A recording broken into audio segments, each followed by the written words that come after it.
Good afternoon and welcome to NASA headquarters. Thank you for joining us this afternoon for a NASA Tweetup. Our very special guest today is Space Station astronaut Garan, known to those of you on Twitter as @astro_Ron. The hashtag for our event today is NASA Tweetup, which will allow you to follow along and participate in the conversation.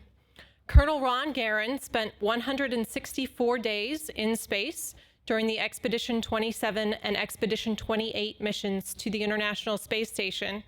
He and his crewmates launched on April 4th, 2011 in a Soyuz spacecraft dubbed Garan. The launch was from the same place that Yuri Gagarin had launched nearly 50 years previously. Aboard the station, the crew worked on a variety of microgravity experiments and hosted the STS-134 and STS-135 space shuttle missions. Colonel Garan also participated in a spacewalk from the space station during the STS-135 mission. He and Expedition 28 landed in Kazakhstan on September 15th, 2011, after traveling more than 65 million miles in 2,624 orbits during 164 days in space. That was not Colonel Garan's first space flight. His first space flight was aboard Space Shuttle Discovery for the STS-124 mission in the spring of 2008. During that mission, the crew delivered the Japanese experiment module, pressurized module, the Japanese remote manipulator system, and the Kibo lab. Colonel Garan participated in 3 spacewalks during that mission. He has logged more than 178 days in space and 27 hours and 3 minutes of spacewalking time. Colonel Garan is retired from the U.S. Air Force and holds master's degrees in both aeronautical science and aerospace engineering. I'd like to welcome Colonel Garan to join us today.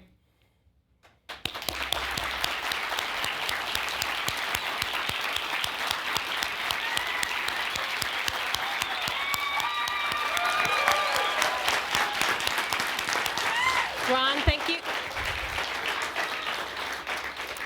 Thank you so much for taking time today to interact with us and answer questions from our Twitter fans. All right. Thank you, Stephanie. Thank you for that great introduction. So I just want to say welcome to NASA headquarters. I appreciate you all being here. And I don't have a big presentation and a lot of video. I do have some videos we can show if you guys like. But what I really want to do is I want to spend as much time as I can answering your questions and talking to you. And before I do that, though, I just want to say thank you to all of you and everybody else who was involved with our mission, who maybe is not in the room right now.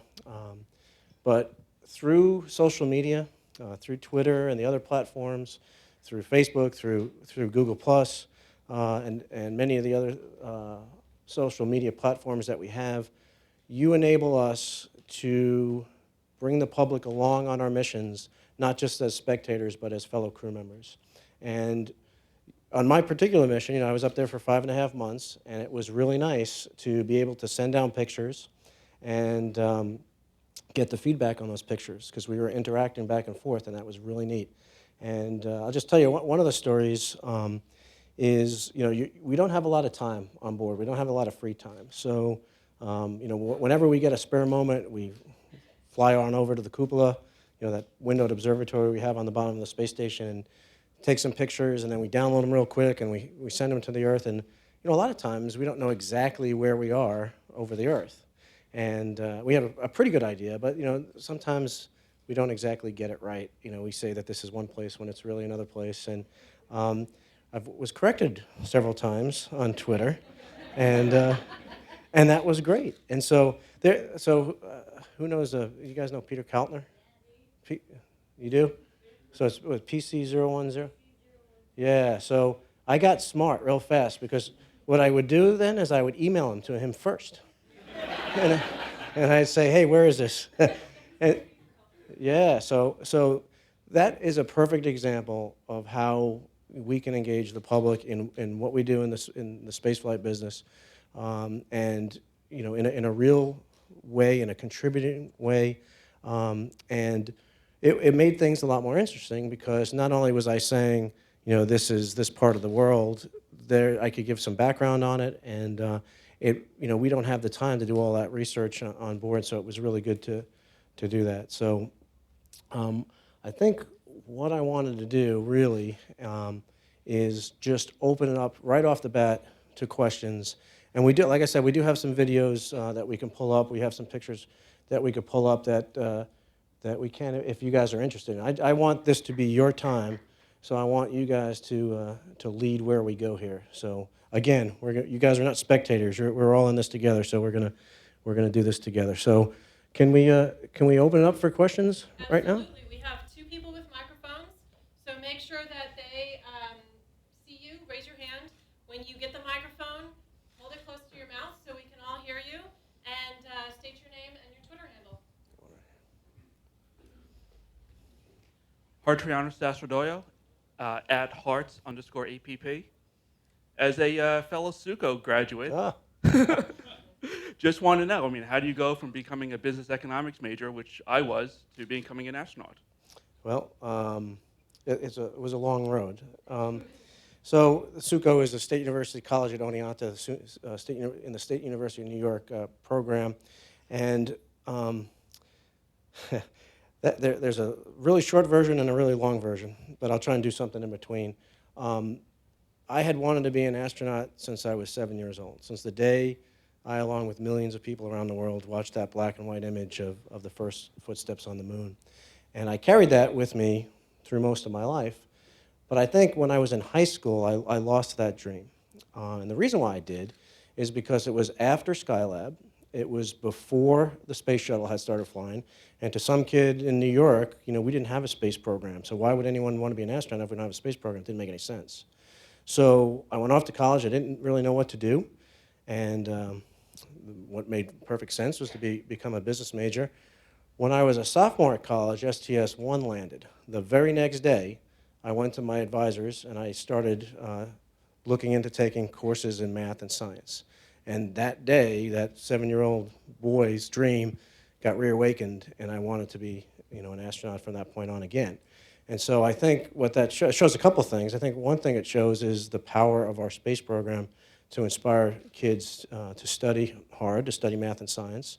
We have a great need, not only in our country, but in the world right now, for students to study math and science and engineering as well. And I think that's really indicative of what the space station and the space program in particular can do. So, but after that, I joined the military, became a fighter pilot, and then eventually a test pilot, and was selected. So that was the route that I took. However, we have astronauts from many, many different walks of life. We have veterinarians and chemists and teachers and engineers and scientists and pilots, and so there's lots of different ways to do that. So, right there. How do you get all of the food supplies when you spend 170 days in space? Okay, that's a lot of food. We need a lot of food for that, and some guys like me eat a lot. So, we basically everything that we eat has to be launched from the Earth. So all that food has to be launched, and we have some here. I think here's some examples of it over here. So what we don't launch, we don't launch all of the water that we drink. We launch some of it still. Yeah, we got some here. So this is an example of some dehydrated food. And so basically it's lighter when it's dehydrated, so we launch it that way, and then we put water in it, and we eat it. So we have a number of different cargo ships, cargo spacecraft that come up. We've got ones from Russia, from Japan, from Europe. We're about to have one from the US as well. And we have to periodically bring those packed with supplies, and some of those supplies are food, and that's what we eat. Now, other things, though, like water, we recycle. So we do launch some water, but most of the water that we drink is recycled from urine and from perspiration, and those are the type of things that when we go beyond the Earth orbit, when we go back to the moon, to asteroids, to Mars, we're not going to be able to carry everything with us. We're going to have to do a lot of those type of recycling, including food. And so that's why we're trying to study how to grow food in space. And that has applications for space exploration, but it also has applications on the Earth of how to grow crops better on Earth. And there's a lot of research being conducted on board the space station that's looking at just that. So thanks for the question. What was your best memory in being space? Wow, the best memory of being in space. I don't think I could pick just one. There's a lot of things I miss about living and working in space. I miss, obviously, looking down at our beautiful planet, which is indescribably beautiful, and we tried as best we can to share that, but it still doesn't do justice to the absolutely exquisite beauty of our planet. So, miss looking at that. I miss looking at thunderstorms right on the horizon as the sun's setting, because they cast these big shadows, and they start to turn pink, and then they get darker, and watching lightning storms at night, which really, I don't know if you've seen some of the time-lapse photography, it's sped up. So you've seen, like paparazzi flashbulbs, but even though it's sped up, it's only capturing a small percentage of the lightning. So that's actually what it looks like. It really does flash like that very, very quickly. I miss seeing shooting stars from above, meteorites, burning up as they pass through the atmosphere. The auroras from space are just absolutely beautiful. And I think one of my favorite things, though, was watching the Earth come alive as we passed from daytime into night. And we did that 16 times a day. But it was just amazing to see the lights of the cities come up and to watch that line pass below us that defines the difference between nighttime and daytime, and to see, okay, everybody on this side is probably asleep in their beds, and everybody on this side is at work or whatever. And it's just a really special thing to see that. So. And then obviously the friends that you're with and the people that you share that experience with is a very memorable part of the experience. So I don't think I could just pick one. So right there. Yeah, Marcus Dunn. I tweet with at Marcus C. Dunn. Pretty unique, I know. Yeah, thanks for having us here. In the I guess the primary, or we'll just say a presidential candidate had mentioned the idea of colonizing the moon. And it was kind of laughed off, different takes on it. I was just going to see, what are your thoughts on that endeavor? If you think it's realistic in what time frame, or maybe the next big thing. I think there was a publication the other day about the budget coming out saying that missions to Mars were going to be pulled back on the probe side. So I'm curious as to what you think the big next thing is for us as a country, but as NASA. Okay, there's actually a couple questions there. And the first one is it feasible, or is it possible? I mean, it's certainly possible, but is it feasible? And I think anything is feasible, anything is possible that we set our mind to. So whatever we choose to do, whether that's have an outpost on the moon, use the resources on the moon, go to an asteroid, go to Mars, whatever we choose to do, we can do. We just have to choose to do it and have the will to follow it through. There are a lot of reasons to go back to the moon, a lot of really good reasons to go back to the moon and to stay this time. If we were to build an outpost on the moon, well, first, if we were to establish a transportation system between the Earth and the moon to make it economically feasible to travel from the Earth to the moon, that would open up all kinds of possibilities. There is commercial activities that can be done on the moon. There's tons of science. The moon's surface is relatively undisturbed, so studying the geological features of the moon will help us better understand our own geology. We could put radio telescopes on the far side of the moon. There's enough energy on the moon to power the planet for centuries. So there's a benefit there. There's enough energy to power our planet without destroying our planet. So there's a lot of environmental reasons to go back to the moon. So also, if we're going to go to Mars, it's possible that it might be easier to go to Mars launching from the moon. So it's a lot cheaper to launch materials from the moon than it is from the Earth. Now that means that you have to develop, basically an infrastructure and a production facility on the moon. That's no small task. But again, if we as the federal government, we've had big federal expenditures. We've built the railroad. We built the interstate highway system. And so that opened up, opportunities for further development. And I think if we were to create a transportation system between the Earth and the moon, we would see those same type of things. When when the early settlers went westward, they didn't carry with them everything that they needed. They had to live off the land, and we have the ability to live off the land. We can go to the moon, we can go to asteroids, we can basically create that infrastructure. Now, I'm not underestimating the difficulty of that. It's very hard, but that's why I started off by saying we can do whatever we set our mind to. And there was a huge expenditure in the railroad, and we asked the early railroad developers to make enormous investments on long-term payback on investments. And we did that. We had some help from the federal government to do that.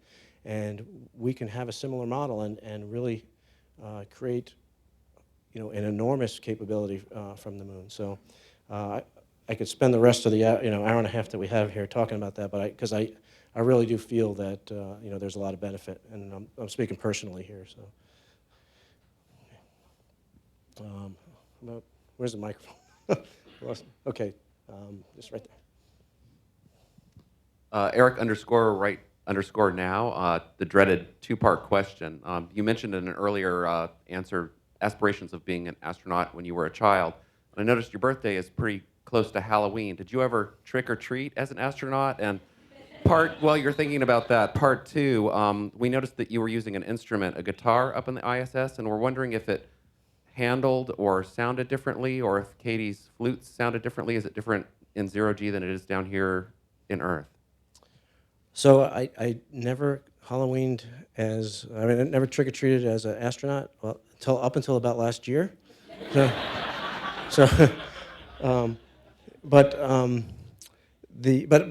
I mean, as a kid, I did play, pretend that I'd put my feet up on the bed with my back on the floor and do the countdown and all that kind of stuff as a little kid. But sound, I did not notice any difference in the sound. I mean, we are at sea level pressure inside the space station, and so the sound waves travel as if they're on the Earth. Now, I don't think there's any effect to gravity. Now, there is a lot of background noise on the space station, so you have to, that's something that you have to raise the volume to get above. But it's not bad. It's just I don't think so. I don't think there's a difference in that. So, okay, other questions? The mic for okay. So, Why don't they build more underwater laboratories? Why don't they build more underwater laboratories? I wish they would. I think we only have one. It's called Aquarius. It's off the coast of Key Largo. I got to spend 3 weeks there once, which was pretty cool. And I think there is a lot to be gained by not only studying space, but also studying our oceans and getting a better understanding of our planet overall. And that was in 2006. I was on the Nemo 9 mission on the bottom of the ocean, and that was just an absolutely incredible experience. We were, like I said, 3 weeks in a beautiful coral reef, and we did a lot of science on board. Our mission basically had we had a lot of different experiments, but the overall goals were, number one, to work on the procedures that we're going to use. At the time, the moon program was still intact, and so we were going down that road, and we were working on procedures for exploring the lunar surface. But we also were doing a lot of telemedicine. We were doing telementoring, telerobotic surgery, so that when we go out into space, if we don't have whatever surgeon we need, if we have some kind of problem, we can still help that astronaut, that crew member, remotely from the Earth. And so we actually had, at one point, a surgeon in Canada operating the robotic controls on a surgical robot that we had on the bottom of the ocean in our habitat that was doing a mock operation. And we actually put the delay in that you would have on the moon. And the really critical thing here, the really important thing here, and this applies to, I'd say, 99.9% of the experiments we do on the space station, is its application to Earth. So in this particular case, we were doing this so that we could potentially operate on an astronaut on the moon or on Mars. But what we learned from it, and the ability to operate on someone remotely, will affect any area on the planet that does not have access to a major medical center. This could be in a disaster response. It could be just in the developing world. And it really is a tremendous capability, and we really learned a lot from that mission. So I wish there were more undersea laboratories. I think it's a very valuable investment in our future, just like our investment in the space program is. So I think it was best if you guys pick the people so I don't have to keep finding you. Hi, Eric Bjarnar at Kaya Roth. When you were in space, what did you miss most about Earth? Or did you? Were you having too much fun? Well, obviously I miss my family the most, and I'd like to say Happy Valentine's Day to my beautiful wife. But I probably would be in big trouble if I didn't say that. So I would not. So, besides my family, it was really interesting. When I got ready to leave Houston, and this was 2 months before launching into space, I started, as I'm driving around or just living my life, I started noticing things, and I was saying to myself, you know what? I'm not going to see that for 6 months.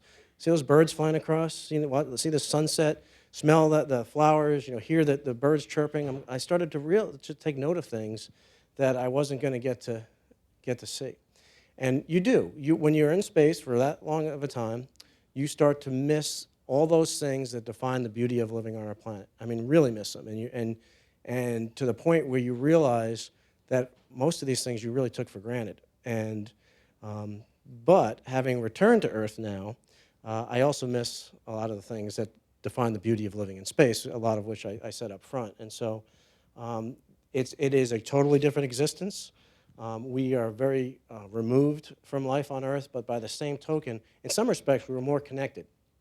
We get the news up there, and so imagine we're watching the news and we hear about the wildfires out in Texas, and then we look at the map and say, oh, we'll be there in 3 minutes, and you go to the window and there they are. So seeing those type of things, seeing the hurricanes, seeing places on the Earth where significant events just happened, and actually seeing them with your own eye made us feel in some respects more connected. So back to your question, what did I miss? I think I missed all those things that define the beauty of life in space, just like I missed all those things that define the beauty of life on Earth when I was in space. My name is Mike Isbell at SpaceFan 59. And my question is, since you were chosen as a pilot astronaut, how did you come to fly as a mission specialist rather than as a pilot? Yeah, so back around 2006, 2007, we were looking at the number of projected shuttle flights that we had left. We saw the number of pilots that we had, and a call went out to all the pilot astronauts, who would be willing to fly as a mission specialist and not fly as a pilot. And I said, I'll fly wherever you want me to fly. Wherever we can make a contribution. And there was no promises, but as it turns out, it was a pretty good deal because I got to do 3 spacewalks on that first mission. And so that, I flew on STS-124 as Mission Specialist 2 as the flight engineer. It was a totally different experience than I would have had as a pilot. I'm not saying if it was better or worse, I don't know. But I think it was a pretty good experience, and I'm very grateful to have had it. And then after that mission, I was given the opportunity to fly as a long-duration crew member. And I realized when I said yes to that, that meant I would never fly as a pilot on the space shuttle. But again, I don't take my profession lightly, and it doesn't matter to me how I can, as long as I'm able to contribute, it didn't matter. And again, that was an experience that I'm really, really fortunate to have had. Basically, my first time in space, I visited space. My second time in space, I lived in space and became a resident of space, and it's a totally different experience. You have one little snapshot on a shuttle mission where you see the Earth in one moment of time, one season, but when you're in space for months on end, you actually watch the Earth transform. You watch the seasons change from space. You see the ice breaking up. You see icebergs. It's a totally different experience. You see a living organism, that's the Earth, that you really can't get from a short duration flight. So I think it was a very, very fortunate opportunity that I had to do that. So. Sarah Farrell at SPF 2J UVA. Hi. I was wondering about what inspired you to create the Fragile Oasis project and how ordinary people can help with that? Yeah, the Fragile Oasis Project, it has a number of objectives. And where is Elise? Where is Elise? Okay, there's Elise David back there. She's the executive producer of Fragile Oasis, and we have Beth Beck here. I think everybody knows Beth Beck, but she's very instrumental in Fragile Oasis as well. And okay.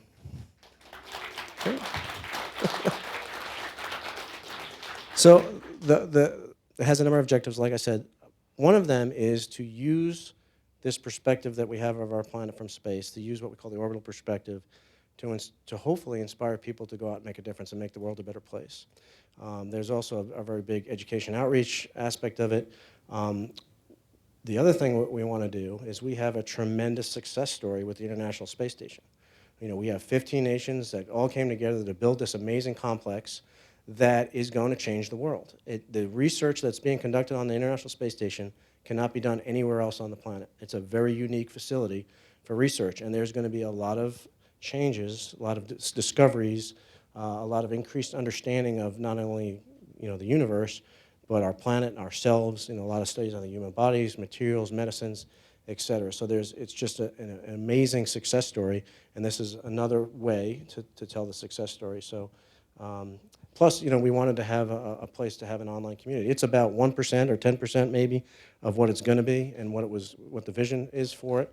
But we're getting there. We're getting there slowly. So I think it's a wonderful place, and it's a place where we can share living and working in space, where the astronauts on board can talk about it, can send videos, can send pictures, and really just share that as best they can. So it's just one of the many tools that we have to do that. So. Hello. Oh, it's fragileoasis.org. Thank you. Hello.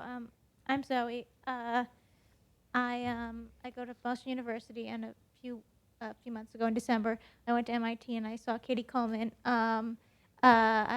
She said that I should ask you if you miss brushing your teeth next to her.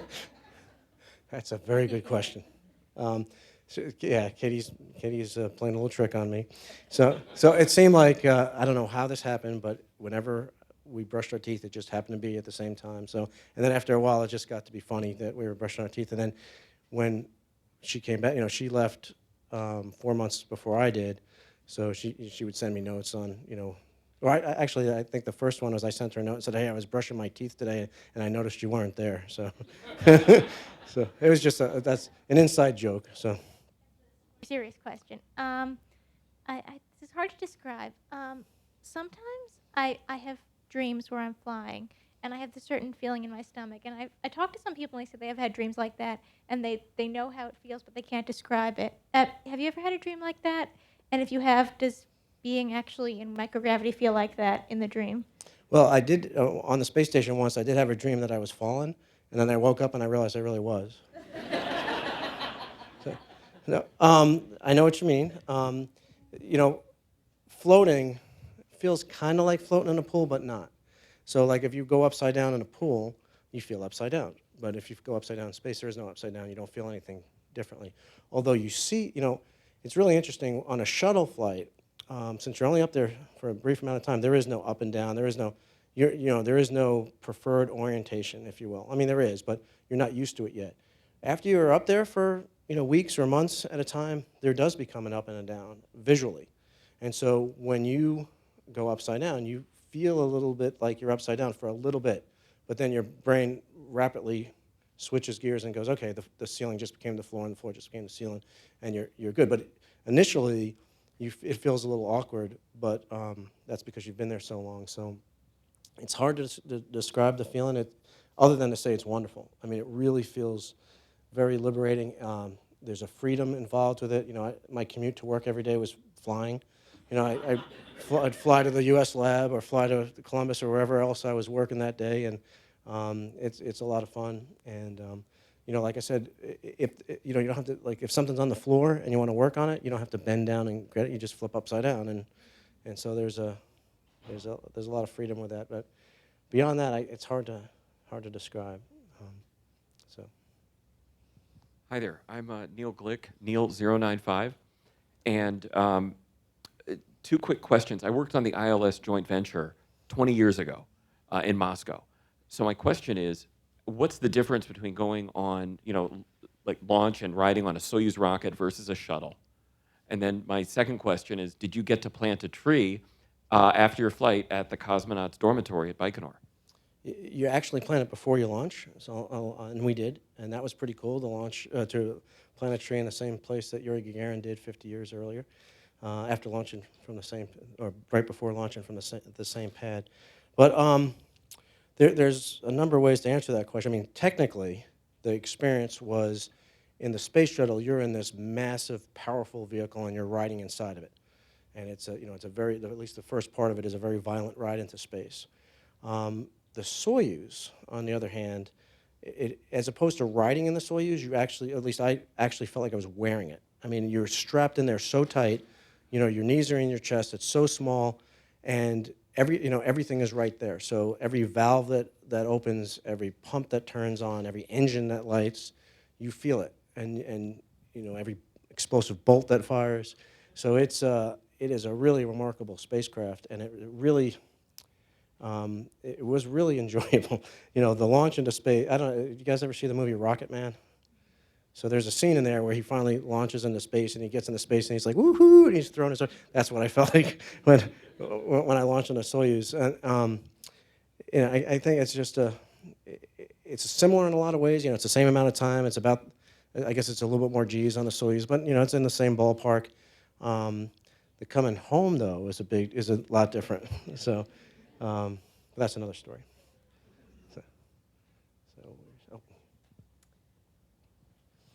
We recently saw a thing about a documentary about the building of the space station, and I guess what I wanted to know is, did it feel like living in a modular home, or did it feel like living in a bomb shelter, small, round, tight place?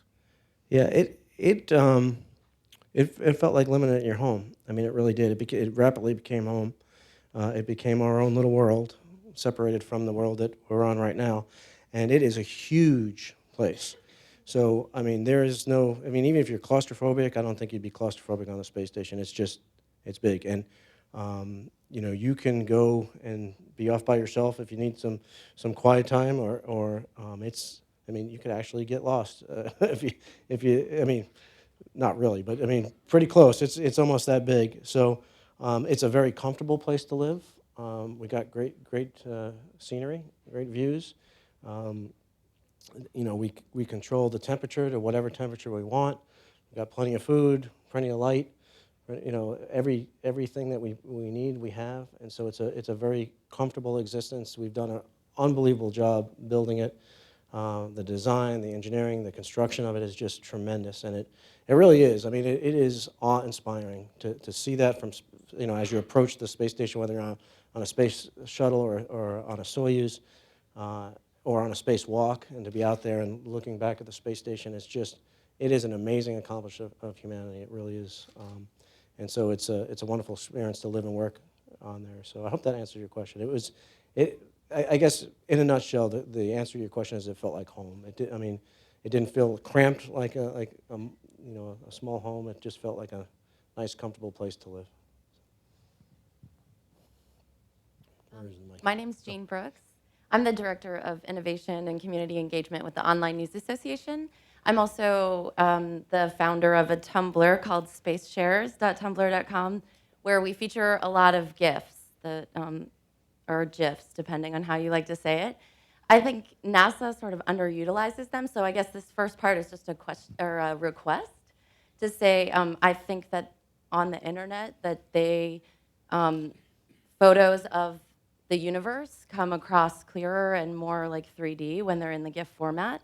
So that's just a small request. And then my question actually comes from one of my Twitter followers in response to my tweet about how the moon could actually provide enough energy for the Earth for centuries. And so he asks, is it likely more viable than the solar energy that already falls on the Earth, and how does moon to Earth energy transfer work?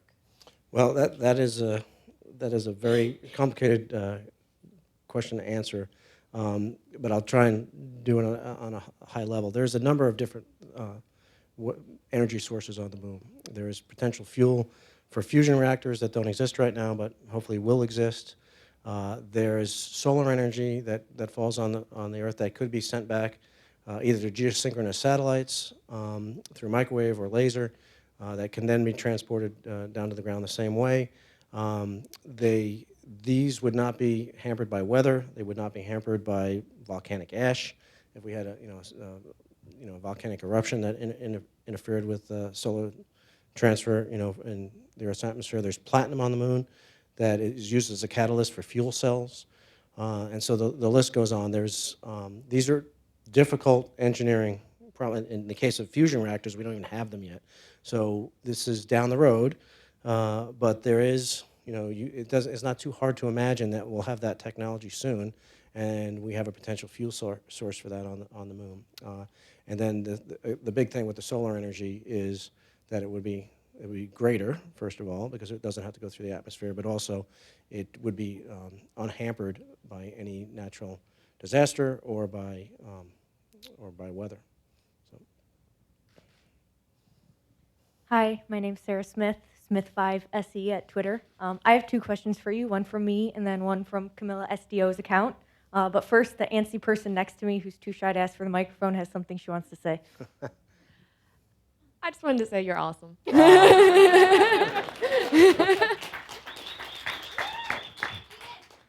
So my question is, there's a big difference between your first mission and your second mission. Your first mission was in 2008 before TJ so lovingly hooked you guys up on the ISS with internet. Mm-hmm. And your second mission, between your two missions, did you find it a lot nicer to be able to freely communicate with those of us down here on Earth? Was it nicer to have that ability to pass your time? If you get sad or miss home, did you find it nice that you guys were able to just freely communicate with us compared to your first time up there? Yeah, definitely. And actually, I was talking to TJ before I launched, and the way he described how the internet was on board, I was really disappointed because it wasn't going to really work. It was too slow. But I guess from the time he flew to the time I flew, there was some modifications made, and I was really pleasantly surprised when I got there. And it wasn't fast, but it was usable, and that was a big surprise to me. And that's why I immediately started trying to use it. And I'm the type of person that if I'm doing something really spectacular and really cool, it's so much more so if I could share it. It almost seems like you're wasting it. Like if you're in the cupola and you see this amazing view, I almost felt bad if I couldn't somehow capture that and share it. And so through having the internet on board, I was able to do that real time. So there's a difference between taking a picture and sending it down, and then weeks later, eventually it gets to be public, versus flying over Tripoli on the day that Tripoli fell and taking a picture of it and sending it down immediately, within hours, sending it down to the Earth, or flying over a hurricane and looking right down into the eye and taking a picture and sending it to the Earth. There's a big difference from, I'm sure there is on your end. It's more interesting, but from our end too, it's more interesting to do that. It requires more work, but we have the capability, the technology on board now to do that, and it's getting better every day. And so hopefully we'll be able to continue that, because I think it's a really important aspect of our outreach. And we had one more. Oh, okay. This was from Camilla SDO's follower, Tiger Girl 528. Her son, who's not old enough to have a Twitter account yet, would like to know what you love most about being an astronaut. That's a tough one again. So I'd say right now, what I love most about being an astronaut is being able to share the amazing stuff that we do in space. It really is some of the most incredible, some of the most awe-inspiring things that we do as humanity, is step off the planet, get it outside of our world, and to be able to not just only explore, but to look back on ourselves, look back at our Earth, and learn a little bit more about who we are here on this planet. And so I think being able to share that, I think, is very rewarding and one of my favorite things to do right now. So flying in space is pretty cool too, though. So. Hi, I'm Veronica Brown. My Twitter handle is VEE Brown. Obviously, there's a ton of preparation that goes on down here on Earth before you guys get up to space. Did anything catch you off guard or surprise you, either about living in space or visiting space, as you mentioned? Did anything catch me off guard? You know what? One of the things that was a surprise. I don't think it caught me off guard, but what really surprised me is how much I enjoyed taking still pictures. I was always like a video guy, and so I imagined I was going to take all these videos when I got. I was going to be up there for a long time, and I'd be sending down all these videos. I hardly took any video. I mean, I took video, but not to the extent that I thought I was. But the cameras that we have on board right now enable people like me who aren't photographers to take great pictures, and that was really rewarding. What was rewarding about it is to see this amazing site, take a picture of it, and then look at it and go, that's really what it looks like. It actually captures it. This is pretty cool. So to me, that was a really pleasant surprise. I talked about the internet being faster than I thought it was going to be most of the time. But that was a pleasant surprise too. So I think the only surprises were pleasant ones. The landing was a little hard too. That was a surprise. So I sent out a tweet a little while ago that said I was going to. I had a surprise. No one's going. Well, I'm not. We'll see if anybody asks about it, and then maybe we'll play. Yeah, I'll tell you what. I'm gonna. While we're asking the next question, I'm gonna try and take a picture of you guys and tweet it. How's that? Go ahead.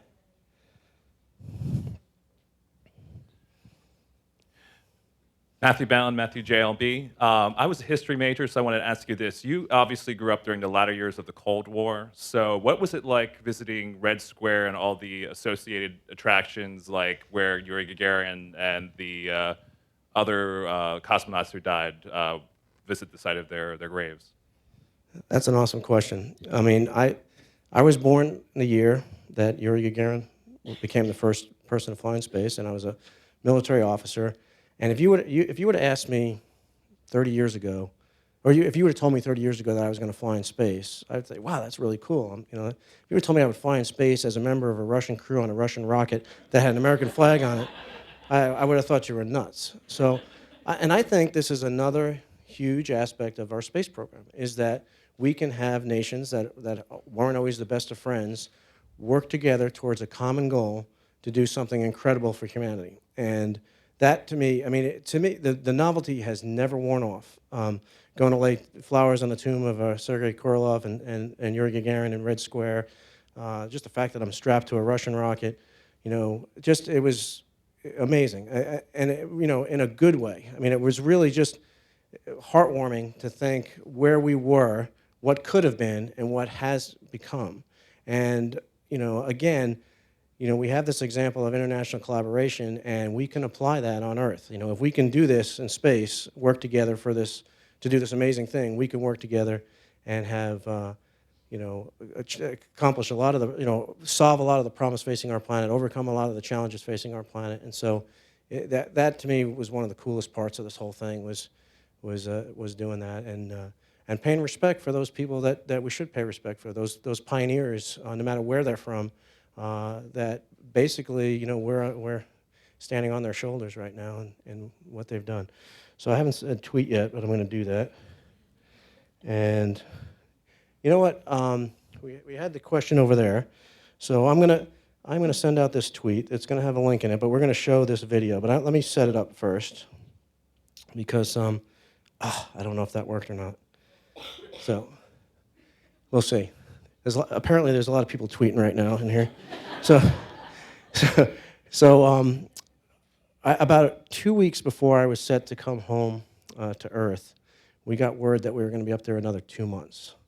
And so, you're sprinting to the finish line, and then they move the finish line a couple miles away. And so that was, we love being there, but you get kind of ready to come home, and you get your mind set on coming home, and that was kind of big news to get, that we're going to stay another 2 months. And I knew that it didn't only affect me, it affected a lot of people on the ground. There was people who were going to have to cancel vacations, and they thought that their mission was going to be over on the ground, and now they're going to have to work another 2 months.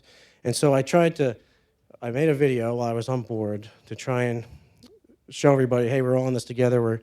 We could make fun of this and still have a good time. It turns out that I only stayed an extra week, And so we made this video. Raise your hand if you saw the video ISS Blues. Okay, so you guys will get it. So, so we made a sequel to that, and if we have that, if we can cue that up and play it, I'd like to introduce it here. And I'm hoping that one of the stars of this video might pop in later if he can get here soon enough, but we'll see. So, again, this is the sequel to this, and it was obviously filmed on board. Previously on ISS Blues. Where's Ron? I need to find him. I saw him hitting the Russian segment. Going to the Russian segment. Okay.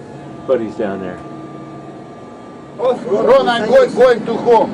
Go home. We were supposed to go home a week from Thursday, and it looks like we're going to be up here a little bit longer. A couple more months. Yes, it does. But, well, just give it a shot here, see how it goes.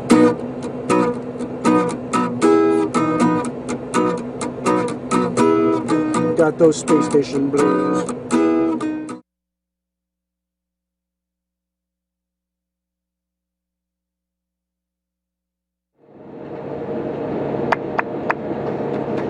Oh, man, come on. Oh, man. Dadgum tricorder is malfunctioning. It's the day before Ron goes home. And he's not around. He's the only one who knows how to reboot this thing. I need to go get him. I know where he's at now. Let's go.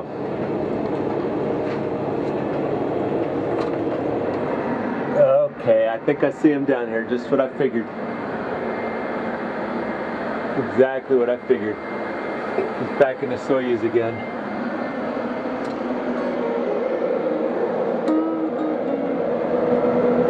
Ronnie.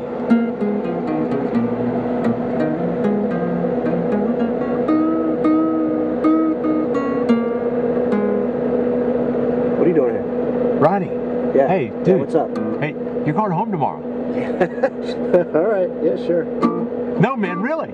Really, tomorrow. They announced it. You're going home. I haven't finished the song yet, man. I know. You've been working hard on it. I think you've been spending half your time up here, and that's awesome. Yeah, but, well. Ron, no, they announced it. Everybody's agreed. It's time to start packing, man. You're going home tomorrow. It's happening. You know, that's pretty cruel, Mike. You know, don't mess with me like that.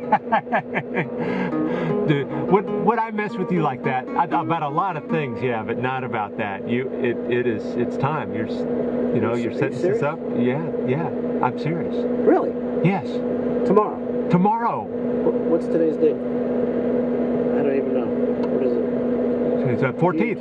Today's the 14th. 14th of September. It's not the end of October, and you're going home tomorrow.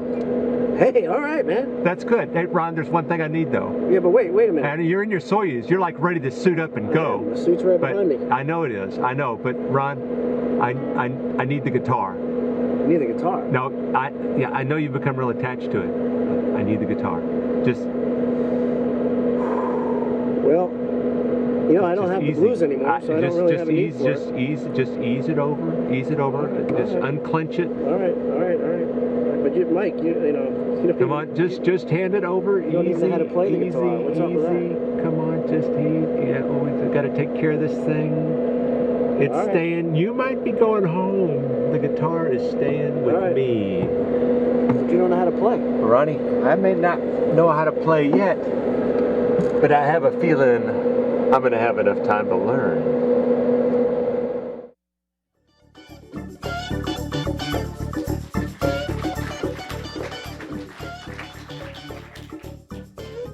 Oh, that last part said "to be continued?" question mark, with Dan playing the guitar. So we actually filmed that the day before I came back, and it looks like Dan's going to be up there a little bit longer, but he actually knows how to play the guitar, so he'll do a lot better job. So that was fun to make that. So I thought I'd share that with you. And did my tweet go out? Okay, all right. Elise, can you send these guys the link on the tweet? Where are you? All right, so if you guys follow Elise David, you'll see the link to that. So let's continue with the questions. Hi, my name is Angela Gibson. I actually have a question from a Twitter follower of yours who was at the MLS Mars Curiosity Tweetup and spoke to Astro Wheels Commander Doug Wetlock, asking him this question, and has the same question for you. And by the way, the Twitter individual is That's So Brandon. Hi, Brandon. And his question is, do you dream of weightlessness or the auroras like Astro Wheels, Doug Wetlock does? Yeah, I have not had one of those dreams yet. I'm looking forward to that day, but no, I don't. And so I think on my first flight, I had a lot more of those type of things where I would dream like I was floating, or even at times feel like I was floating when I came back. And I think that's because the human mind is really an amazing thing. And I think there's like switches that get turned on and off based on your experience. So I know that when I had my first spacewalk, I remember thinking, wow, this is just incredibly beautiful. Look at this. This is amazing. But one part of my brain was saying that. The other part was saying, yeah, it's really beautiful, but it's not real. You know, the part of me would not believe what I was seeing was real because I had no experience base to base it to. And so after being in space for 4 months and doing 3 previous spacewalks, there was a switch that went off in my brain that said, okay, you've had this experience before, you know what it is, this is real, so be careful. And so another example of that is coming back to Earth. When I flew on the space shuttle, I had only been in space for 2 weeks, and when I came back to Earth, I crawled out of the space shuttle and somebody handed me a t-shirt to change into, and it felt like it was made out of lead. I mean, my arm dropped. So when I came back from space after 5.5 months, we landed in the Soyuz, crawled out of the capsule, and somebody handed me a bottle of water, and it felt like a bottle of water. It was like the moment we touched the ground, a switch went off in my brain and said, okay, you're back on Earth. And it just reset the, Control Alt and Delete, and you're back on Earth. And so, I think part of that is the reason why I think my brain has been reset to Earth, and I wish I could get little tastes of that, but not yet. So. Ramona Ponce at Ramona right now. You spent so much time in the Soyuz. How's your Russian? Neplохо. Can you say Happy Valentine's Day in Russian? I know I don't. I can't. I can't. I'm sorry. It's okay. I mean, it's not great. It's not as good as it should be. It's a very difficult language to learn, and I'm beyond the age where learning language is easy. Way beyond the age, and so. But it's I was in a Russian spacecraft, a crew member on a Russian spacecraft, and you need to have some capability in the language. And I think between my crewmates and I, we were able to communicate, because what I didn't know in Russian, they knew in English, and vice versa. And so we were able to communicate. So. Hi, John at Soltosti. With the recent budget cuts from NASA, the end of the shuttle program, and the James Webb Telescope being in danger of losing its funding altogether, where do you see NASA headed, and where would you like to see NASA headed? Well, we're in a big transition right now, and some of that is really good. We need, as an agency, actually the big government agencies, what we do best is push the envelope and to go past the next hill and to do exploration. And so in order to do that, we need to turn over some, I don't want to call them routine because they're not routine, but the more of the business that we really know how to do very well at this point over to commercial activities, and that is low Earth orbit.